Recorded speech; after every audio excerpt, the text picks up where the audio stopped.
देखो शिखरे आपन को स्वागत।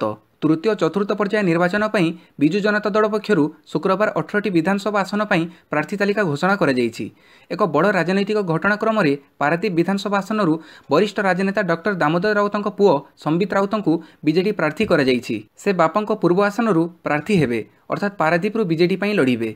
नजर पकई नियंतु किए कौटू टिकेट पाइछंती। बाराबाटी कटकरू देवाशीष सामंतराय, कटक सदररू चंद्रसारथी बेहेरा, चिरतोड़रू विष्णु दास, पारादीपरू संबित राउतराय, राजनगररू ध्रुव साहू, जसीपुररू गोलक बिहारी नायक, बांग्रीपोशीरू सुदाम मारांडी, बालेश्वररू जीवन प्रदीप दास, सोरूरू परशुराम धड़ा, जलेश्वररू अश्विनी पात्र, भद्रकरू संजीव मल्लिक, बड़चणारू अमर प्रसाद शतपथी, रेंगालीरू रीना तंती, पुरीरू महेश्वर महांती, जटनीरू विभूति बड़वंतराय, सारसकणारू अमर सिंह टुडू, उदड़ारू श्रीनाथ सोरेन, बड़साहीरू वृंदावन दास। यह थिला 18टी विधानसभा आसन पर विजु जनता दलर प्रार्थी नाम।